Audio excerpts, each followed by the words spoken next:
시대사랑방에 오신 여러분을 진심으로 환영합니다. 저는 진행을 맡은 신희원입니다.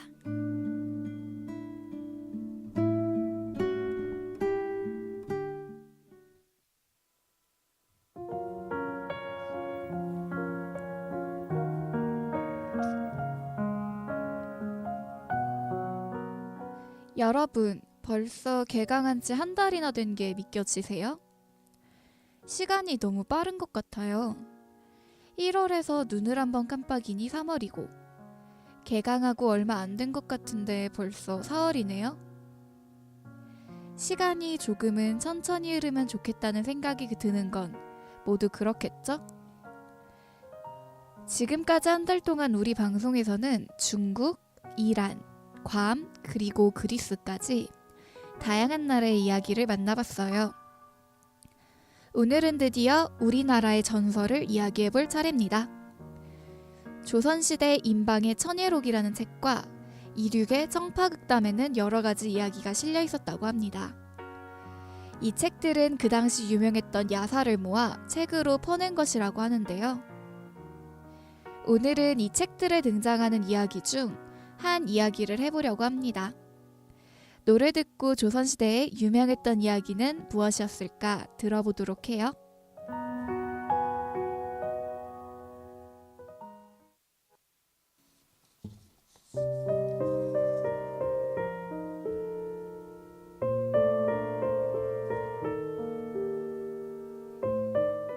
JYJ의 찾았다 듣고 왔습니다. 이제 조선시대 성종시기로 떠나보도록 해요. 조선의 어느 유명인사가 평안도 감사가 되었습니다. 조선시대의 평안도는 풍류객들에게 가장 사랑받는 동네였다고 해요. 그 당시 평안도에는 매우 유명한 기녀가 살고 있었는데 이름은 자란이었어요. 자란은 외모뿐만 아니라 노래, 춤, 문장, 그리고 역사까지 모르는 것, 못하는 것 하나 없는 팔방미인이었죠. 새로 부임한 평안감사에게도 자란 또래의 아들이 한 명 있었는데요. 이름은 기동이었고 용모도 준수하고 글을 쓰기만 하면 명문이라 이름이 높았다고 합니다. 감사는 부임 후 생일잔치를 위해 여러 사람을 불렀고 그 중에는 기생과 악공도 있었죠. 그 자리에서 자란과 기동은 춤을 추게 됩니다. 그 둘이 춤을 추는 모습은 매우 아름다워서 사람들에게 큰 인상을 줬다고 해요. 그 모습에 자란을 칭찬한 감사는 상을 내리고 앞으로 기동의 시중을 들라고 명하죠. 둘은 생일잔치 이후 정이 깊어졌고 그 뒤 시간이 흐릅니다.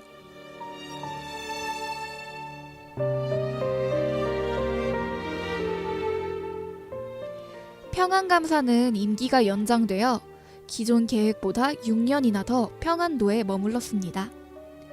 하지만 결국은 떠나야 할 날이 옵니다. 감사 부부는 기동과 자란의 이별을 걱정하죠. 둘의 정이 매우 깊어 강제로 떼어놓으면 기동의 상사병이 걱정되고 데려가자니 부인도 아닌 여인을 데려가는 건 아들의 평판에 문제가 될까 걱정했습니다. 결국 부부는 아들을 불러 마음대로 결정하라는 이야기를 합니다. 하지만 기동은 의외의 대답을 하는데요. 눈앞에 있어 좋지 고향으로 돌아갈 때는 헌신짝처럼 한쪽에 치워두는 것이라고 이야기하죠. 정말 이 말은 방송만 아니었으면 욕을 해도 될 정도의 발언인 것 같은데요. 노래를 들으면서 화를 좀 식혀볼까요? 다비치의 그대를 잊는다는 건.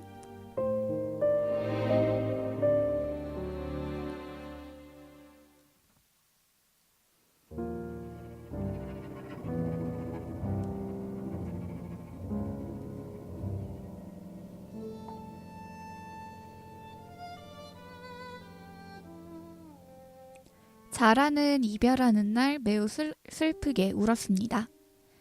하지만 감사의 아들은 놀라울 정도로 아무렇지 않았다고 합니다. 감사는 한양으로 돌아와 대사원이 되었고 기동은 친구들과 함께 과거를 준비하기 위해 절로 떠납니다.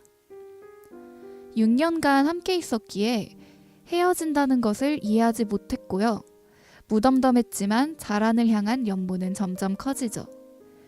그래서 그는 모두가 잠든 어느 날 몰래 자란을 보러 평안도로 도망칩니다. 아무런 준비도 없이 나온 기동은 구걸에 가며 여행을 했습니다. 절을 떠난 지 한 달 뒤, 아무도 도령이라고 생각하지 못할 물골로 평안도에 도착하죠. 자란의 집을 찾아갔지만 자란은 새로운 사또의 아들과 있다는 이야기를 듣습니다. 기동은 생각 끝에 자신을 도울 수 있는 서리를 찾아가 도움을 청합니다. 빗자루질을 하는 임부루 변장에 들어가 자란을 마주치지만 자란은 그를 무시합니다.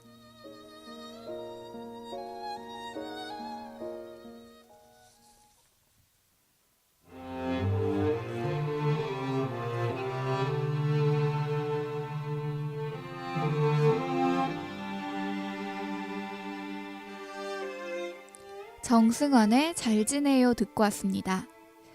자란은 복수를 하기 위해 무시한 것이 아니었어요. 사실 자란은 글을 알아봤고 묘책을 쓰기 위해 모르는 척한 거였죠. 자란은 새로운 사또의 아들에게 아버지의 제삿날이라는 거짓말을 치고 도망칩니다. 자란은 도령을 만나고 평안도 남쪽의 시골 마을로 가 곤궁한 삶을 살죠. 한양에서는 대사원의 외아들이 사망한 것으로 알려지게 되고 기동은 죽은 사람이 됩니다. 자란은 기동이 사는 삶에 미안함을 느끼죠. 그래서 과거를 보라고 이야기합니다. 결국 기동은 장원급제를 하게 됩니다. 그리고 그 자리에서 이조판서가 된 아버지를 만나게 되죠. 모두 죽은 줄 알았던 기동이 돌아온 것에 매우 놀랍니다. 그리고 임금은 둘의 사랑과 자란의 비범함을 인정해 정식으로 혼인을 하게 도와줍니다.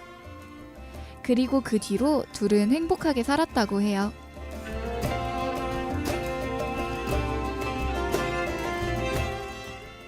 조선시대의 이야기는 어떻게 들으셨나요? 한국의 이야기라 더 가깝게 느껴졌나요? 저는 우리나라에 이런 야사가 있었다는 것을 처음 알게 되고 정말 신기하다고 느꼈어요. 또 여기 나오는 남자 주인공 기동의 모습이 요즘 드라마의 클리셰적 남자 주인공의 모습이라 인상적이라고 생각을 하기도 했고요. 이제 마칠 시간인데요. 앞으로도 재밌는 이야기로 계속 찾아올게요. 지금까지 제작 진행의 신희원, 기술 도움의 임효은이었습니다.